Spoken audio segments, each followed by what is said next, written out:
Hello दोस्तों, ये है समांतर श्रेणी का पार्ट 2।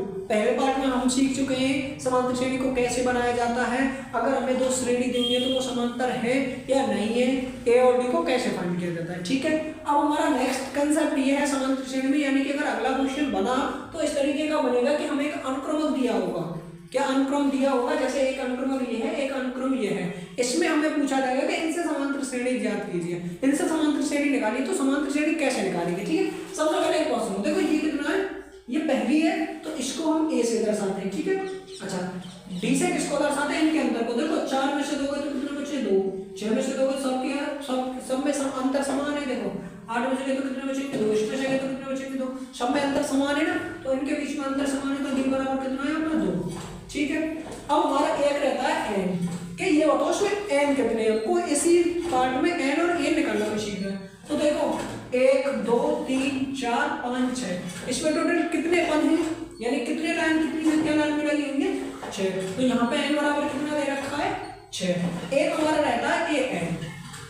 ठीक है, एन का मतलब है जैसे एन है, ए एन है, ये बताता है कि हमें किस पद पे जाना है। कहने का मतलब अगर मैंने लिख दिया यहाँ पे A4, ठीक है, तो हमको देखना है कि जो हमारी समांतर श्रेणी की ये वाली है, इसमें चौथे नंबर पर कौन सी संख्या है। देखो 1 2 3 4, तो 4वें नंबर पर कौन बैठा है? 8। तो A4 की वैल्यू कितनी है यहाँ पे? 8। अगर मैं कहता हूँ कि A5 बताइए, तो आपको 5 वाली संख्या कौन सी है? 1 2 3 4 5, 5 पे कौन बैठा है यहाँ पे? 10। ठीक है, अगर बात करते हैं A2 बताओ, तो दूसरे पे कौन है? 1 2 4। समझ में आ गई? अगर AN, तो यहाँ पे हमें AN ये चीज दर्शाता है कि कौन से नंबर पर कौन सी संख्या बैठी है। अगर मैंने यहाँ पर 3 रख दिया, जैसे मैंने लिखा A3, तो आप बताओ तीसरे नंबर पर कौन सी संख्या बैठी है। आप जाओगे 2 है पहले पे तो 2, दूसरे पे 4, तीसरे पे कौन सी 6। यहाँ तक कोई समस्या? कोई समस्या नहीं। एन का मतलब समझ में आएगा, एन की जगह में जो भी संख्या रहेगी तो वहीं पर गिन के लिख देंगे। ठीक है, अच्छा अब समझते हैं एन। एन क्या रहता है? एन का मतलब लास्ट, सबसे लास्ट में कौन है? देखो सबसे लास्ट में कौन है? 12 है। तो एन की वैल्यू कितनी हो जाएगी? 12। या फिर ऐसे बोले, ऐसे तो बोल सकते हैं कि 6वें नंबर पर कौन बैठा हुआ है, तो कहेंगे 1 2 3 4 5 6, तो 6 में कौन बैठा हुआ है? 12। तो L या A6 हमारा कितने हो जाएंगे? 12। मतलब यहाँ पे L और A6 दोनों बराबर है। ठीक है, अगर हमने A4 की बात की, A4 की जगह पे 1 2 3 4 कितना है? 5। पता कर लोगे आराम से। ठीक है, क्लियर। अब आओ हमको इन्हीं से गेम खेलना है, A D N A N या फिर L। अब हम इन्हीं से गेम करेंगे और इन्हीं से आते हैं इंपॉर्टेंट क्वेश्चन। ठीक है, तो सबसे पहले हमें ये अनुक्रमक दिया हुआ है, हमको क्या निकालनी है? समांतर श्रेणी निकालनी है। तो निकालते हैं बड़े प्यार से।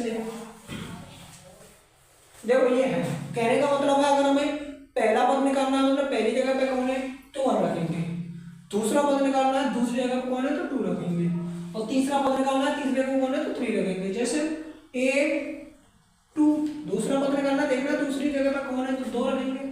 2 × 2 - 3, 2 दूनी 4 - 3 = 1।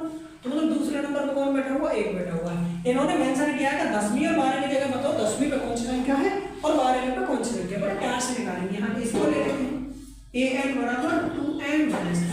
तो n की जगह कितना रखना है? 10। 10वीं जगह लिखते हैं 2 × 10 - 3, 10 दूनी 20 -3, 20 में से लगने तो क्या 17। यानी जो 10वीं जगह है ना उसमें कौन बैठा हुआ? 17।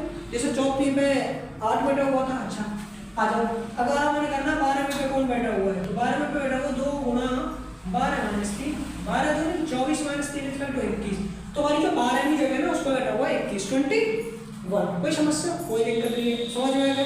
ठीक है, अब ऐसे इससे निकालना। देखो अब क्वेश्चन सेकंड में देखते हैं। ये सेकंड है, AN बराबर हमें दिया हुआ है n - 3 और n + 3।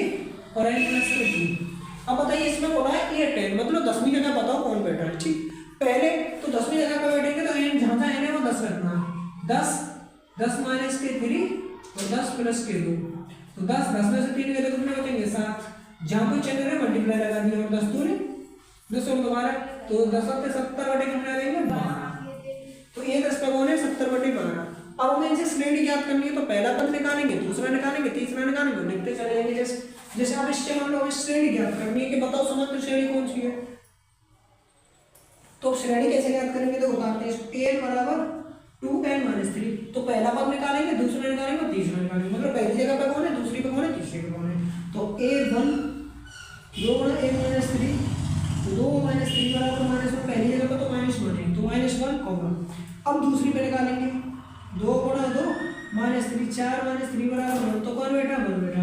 अब ये 3 तीसरी पे निकालेंगे, 2 गुणा 3 -3, 3 दूनी 6 -3 बराबर 3, तो दूसरी में कौन बैठा हुआ है 3। कहने का मतलब ये कितनी बढ़ रही है 2, तो 2 बढ़ा देते हो, 3 और 2 5, 5 और 2 7, डॉट ये मिल गया तो भी। अब इस प्रकार से मिल गया करते हो। अब सीखते हैं एनवा पद, ए एनवा पद, ठीक है, सीखेंगे एन और एन निकालना, ठीक है। तो समझते हैं, देखो सबसे पहले एक श्रेणी दी हुई है, यहाँ में 10वां पद निकालना है। 10वां पद, 2 चीजें अब हमें पता करनी है, ये एन है या ए एन है। हमें एन की वैल्यू निकालनी है या एन की वैल्यू निकालनी है। तो जब 10 वहां दे रखा हो तो ये वैल्यू दे रखी है एन की, एन बराबर 10, ठीक है। और जब वहां ना देके पद दे रखा हो 78, तो ये दे रखी है एन की वैल्यू 78, यहाँ दे रखा है एन बराबर 10। हमारा सवाल हो गया, हमें फॉर्मूला पुट करना और कुछ नहीं करना। देखते हैं, देखो ए बराबर कितना है 2, बी बराबर कैसे निकालेंगे, पिछले में से अगला घटाना है, 7 में तो 2 घटाएंगे तो कितना बचेगा 5, एन बराबर कितनी है 10, हमें निकालना का है ए एन। बस 4 चीजें में से 3 चीज दी हुई है, एक चीज निकालनी, आराम से निकालेंगे। अपनी बात पढ़ी है ना, फॉर्मूला लगा के ए एन बराबर ए प्लस के एन माइनस 1 इंटू डी, प्यार से रखेंगे। ए एन बराबर ए की जगह पे 2 प्लस एन की जगह पर 10 माइनस 1 और डी की जगह पे 5, 2 10 में 3 को तो 9 गुणा 5, 2 9 5 45, तो बराबर कितना होगा 46। मतलब ये लाइन में अगर तुम चले जाओगे और 10वीं गिनेंगे ना, 10वें नंबर पे कौन बैठा हो, तुम्हें 47 का पाओगे वो। नमस्ते मैडम, ठीक। अच्छा अब देखूंगा 78 कौन सी जगह पे बैठा हो, जहाँ तो पूछोगे 10वें पे कौन बैठा हो, तुम्हें बताओ 10वें पे 12 2 47 बैठा हो, ठीक है। अब कोई पूछेगा 47 कौन से नंबर पे, ना तो तुम खट्ट बता देंगे 10वें में। अब 78 बताओ, तुम यही फॉर्मूला लगाएंगे, बड़े प्यार के लगाएंगे, ए की वैल्यू दी है, ठीक है।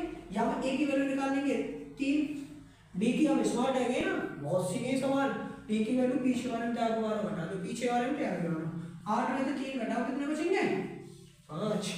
ए की वैल्यू दी है, क्या निकालनी है एन।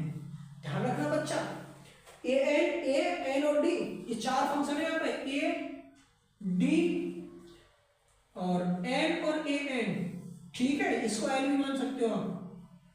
अब एक बात ध्यान रखो, इन 4 में से 3 चीज गायब कर देगा, 3 चीज हमें देगा, एक गायब करेगा। या तो हमें ए की वैल्यू पूछ ले, डी की पूछ ले, एन की पूछ ले, ए या एन की पूछ ले, एक की वैल्यू पूछेगा, 3 को हमें दे देगा, ठीक। तुम आराम से निकाल देंगे, ठीक है। अब यहाँ से हमें किसकी पूछे, एन की पूछे, ए दिया हुआ है, तुम निकालेंगे, फॉर्मूला रखेंगे एन बराबर ए प्लस के एन माइनस 1 इंटू डी। देखो एन की वैल्यू हमें दिया 78, ए की वैल्यू कितनी है 3, एन माइनस 1 हमें तो निकालना है, डी की वैल्यू कितनी है 5। 78 को इधर ले आएंगे, 78 में से 3 गए तो 75 बचेंगे, ठीक है।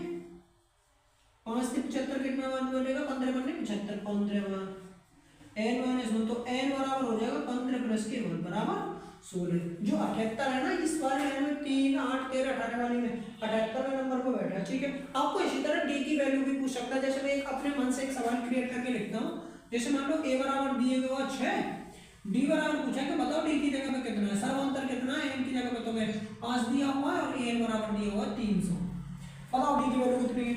आप कैसे करोगे, ऐसे ही करना है, ए एन बराबर ए प्लस के एन माइनस 1 इंटू डी। तो एन की जगह पे 300, ए की जगह पे 6, एन की जगह 5 माइनस 1 इंटू डी। तो 300 में से पहले 6 को माइनस करेंगे, ये कितना बचेगा 4d। 300 में से 6 जाएंगे तो कितने बचेंगे 2 से 94 बराबर 4d। अब 4 को नीचे लिख देना, डी बराबर 2 से 94 बटे 4। अब अगर डिवाइड करना है तो कार्ड को नहीं जाता, ए एन डी, एन की वैल्यू निकालना सीख लिया। अब बस ए की वैल्यू और निकालना सीखते हैं, उसके बाद नेक्स्ट क्वेश्चन में ये क्वेश्चन दिया होगा, इसमें हमें ए की वैल्यू निकालनी है, ठीक है। मैंने एन की और डी की वैल्यू निकालना सीख गए हम लोग। अब कैसे निकालना है, यही फॉर्मूला लगाएंगे, एन बराबर ए प्लस के एन माइनस डी। एन की वैल्यू 400, ए की वैल्यू है नहीं, एन की वैल्यू 5 माइनस 1, डी की वैल्यू 6, 400 ए प्लस के 4 6 चौका 24, तो ए बराबर 400 माइनस 24। अगर 400 में से 24 घटाएंगे कितना बचेगा 76, ये आंसर। अब इस प्रकार ए की डी की एन की और एन की वैल्यू सिर्फ इसी फॉर्मूले से निकाल सकते हो अकॉर्डिंग टू क्वेश्चन, ठीक है। जरूर एक नंबर का क्वेश्चन फंसता है, आगे देखते हैं।